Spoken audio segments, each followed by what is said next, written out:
last episode, we talked about the 5 pillars of an effective math classroom, with the final pillar being teamwork. Now, using teams in your classroom sounds great in theory, but how do you actually get the ball rolling? In today's episode, I'm going to share how I set up my teams for success starting the first day of the school year. Let's get started. Welcome to Solving for the Undefined podcast.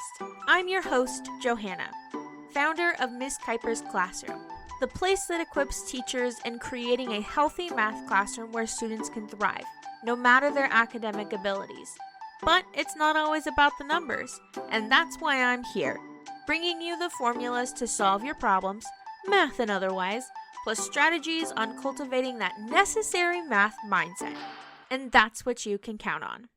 Hello, welcome to a brand new episode. Before we dive into the topic of today's episode, I wanted to share about the challenge that I'm running starting August 13th. It's about building effective teams for your classroom, and I'm going to be sharing 3 strategies on how to do that. So if you would like to participate in this free event, go to misskuiper.com/challenge. That's MISSKUIPER.com/challenge. I'll also have a link in the description as well as the show notes on my website. All right, let's dive into the topic of today's episode, building teams from day 1. So first thing I want you to do is I want you to think about the typical classroom that you might walk into. The desks are in rows, they're facing the front of the room and facing the teacher. Now, this is a great classroom for direct instruction and where students aren't really going to be interacting at all. But if you want students to work together, you need to set your classroom up so that way they are going to default work together. Because when you're in rows, you're facing forward, so your default is going to be talking to the teacher, asking for help that way. But if you're doing a team, so you have desks facing each other, their default is going to be talking to one another. And that's going to be the foundation of how teams work effectively in your classroom. So what I do is I use groups of 3. So my desks are set up in trios. Now, groups of 3 there's a lot of research on why to use 3 and not 2 and not 4. I will say if you are a kindergarten, first grade, or second grade teacher, you want to use pairs because they're still learning to be human. They're learning how to communicate and collaborate. So working in a group of 3 is going to be overwhelming, whereas working in a pair is suitable for that age range. Once you hit 3rd grade, that's where we start using groups of 3. And that's the ideal group size starting from 3rd grade all the way through college and beyond. So pairs for 2nd and under, grade 3, use groups of 3. And then the reason I don't use groups of 4, and I've found that groups of 4 don't work for other people, is because in a group of 4, it typically devolves into a group of 3 and then one person outside of that. And we don't want that one person to be lonely because the idea is more minds are better than one, especially when they're of the same age. So working alone is not the best, and so when a group devolves into 3 and 1, you might as well have just used 3 to begin with. So that is why I don't use 4, as well as the fact that it becomes more social than it is about the academic work. But in groups of 3, there's enough accountability, but there's also enough invisibility that it works out well. But in a group of 4, it usually devolves into socialness, and usually one person is left out inside of that group. So thinking about my classroom, I told you that it's set up in trios. So the way that works is I have desks. So I have 2 facing each other and then 1 facing the pair. So it works out well because then all students are kind of looking at each other a little bit better than if I had it set up any differently. But it still allows for no one to have their back to the screen, which I use as the main centerpiece for instructions, so students know what they're doing. So I want to make sure that they have that visible. So 2 facing each other and 1 facing the pair. Now, I know I said I do not like groups of 4, but this past year I had a class started out at 35 and dwindled down to 30. And so I needed groups of 4 because I just did not have space for 12 groups of 3. So I did have 3 quad groups last year to make up for that one class. But for any class that didn't need that extra desk, I just put 3 within that group. Next, after having your group size figured out and your classroom set up with your desks, now we need to talk about random groups. And I've been doing random groups for, I don't even know how many years now, 3, 4, 3.5, something like that. And I love it so much. I can't even tell you how much I do not miss seating charts at all. So I start the expectation from day one that I use random groups. So every day students come into the classroom, they're going to be sitting in potentially a different group than they were sitting in yesterday. And I do the random groups for the whole period. So students come in, their random groups are on the screen, and then they are in that group the whole class period. I know some teachers prefer to have a seating chart and only randomize for activities.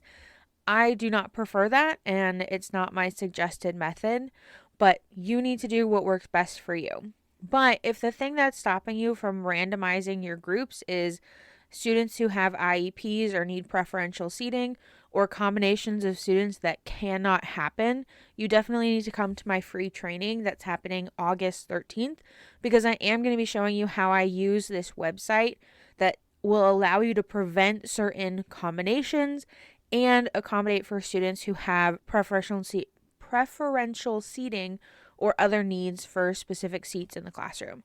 So definitely join us for that if that's what's stopping you from using random groups. I also wanted to mention why I like random groups. Yes, it means I don't have a seating chart and I don't have to change it 10 times to accommodate students who choose not to want to sit next to each other. But it also allows for my classroom to build community faster and build that know, like, and trust with each other, because they're going to be sitting with different people every single day, or potentially different people every single day.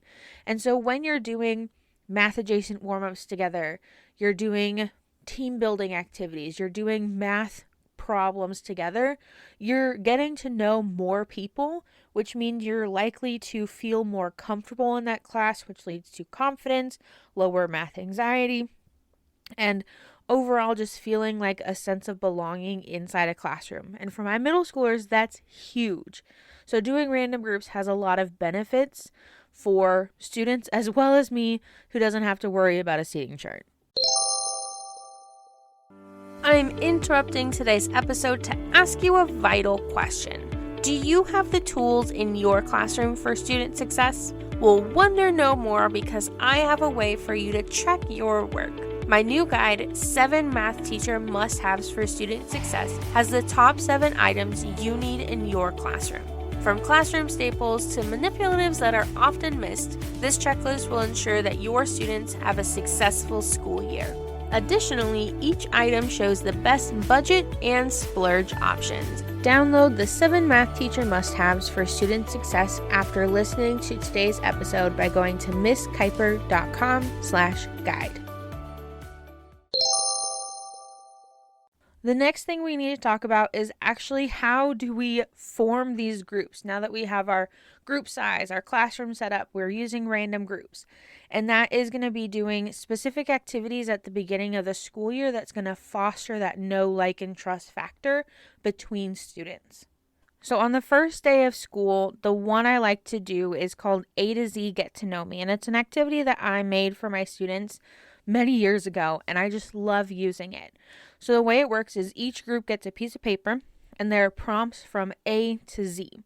And students are going to be spelling their name by answering questions. So for example, my name is Johanna, so I'd answer the J question first. And the J question is, just so you know, my least favorite snack is blank, and my favorite snack is blank. So I would answer that question and tell my team. So I'd say, just so you know, my least favorite snack is granola bars, but my favorite snack is chips and dip, whether that's salsa, guacamole, hummus. Chips and dip is my favorite snack. And then the next person would go, then the next person would go, and then I would answer the O question. I'd go around, I'd answer the H question, and so on till I finish my name. And if a kid has repeat letters in their name like I do, so it's Johanna, I don't have to answer the N and the A question twice. I would kind of just stop after Johan, and that would be my final turn.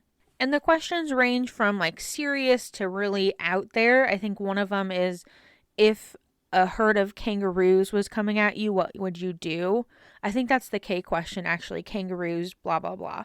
So there's lots of funky questions, but as well as serious ones about like things about the upcoming school year, what their hopes and dreams are. So there's a wide variety of questions in the activity.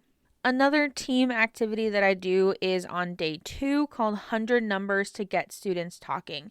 And you might know this one because it's pretty big in the math world, but if you don't, that's okay. I'm happy to introduce it to you. So this activity is actually by Sarah Vanderwerf. I think that's how you pronounce her name. But she created it where it's 100 numbers scrambled on a page. And you have students working in groups of 3 or 4 because she made versions for each of them. And it's important that if you have a group of 3, they have a very specific 3 activity. And if you have a group of 4, they have a very specific activity for that.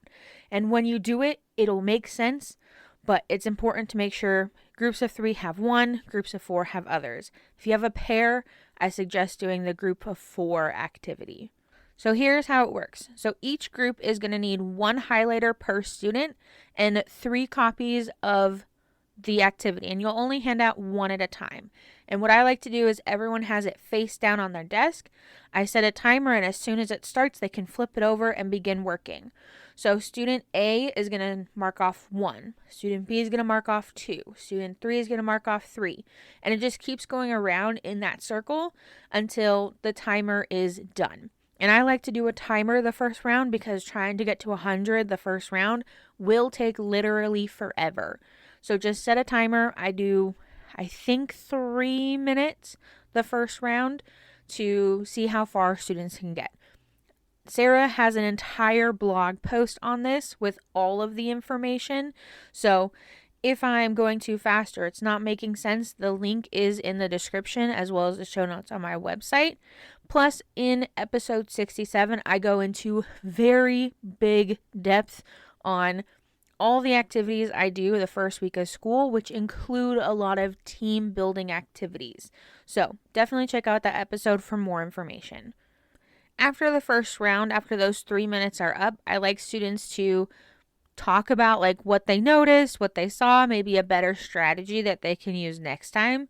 And then we do the second round, and it's basically a repeat of that. Then the third round is a little bit different because this time you're going to give them an infinite amount of time till like the first couple of groups get to 100. At least that's how I do it. And by now, students may be noticing a pattern, which is why it's important to make sure groups have the specific paper for the number of kids inside of their group. But you're not telling them the pattern, they're figuring out the pattern. And that's where the get talking piece or the getting students to talk piece comes into play. It's a really fun and powerful activity, and it takes, for me, most of the class period, if not all of the class period. So it's a great beginning of the school activity to fill an entire class period. And then day 3, I add some more team building activities, not like those typical icebreakers, which I hate, like the bingo card. I don't know why, that just gives me so much anxiety. So I never do that with my students. But I have fun activities that I incorporate not only just the first week of school, but sporadically throughout the weeks to come, because it's not just a foundation, but it's something that needs to be worked on consistently throughout the school year.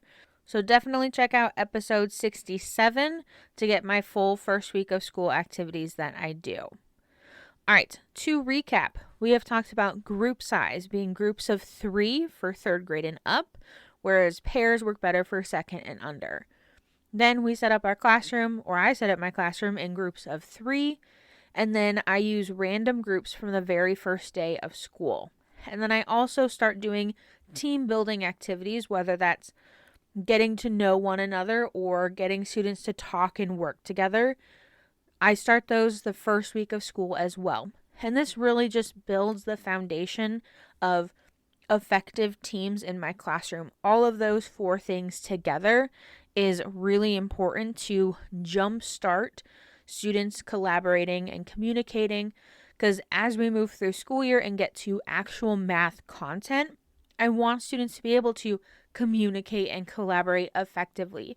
So we need to start with fun things and simple things and low risk things, so students are more willing to do those academic and more challenging things together. So As always, if you have questions about today's episode, feel free to reach out to me on Instagram at Miss Kuiper. I'm happy to answer any and all questions. And with that, I'll calculator. Thank you so much for tuning into today's episode. To find all the links and resources to things talked about in this episode, head on over to MissKuipersClassroom.com and click on podcast.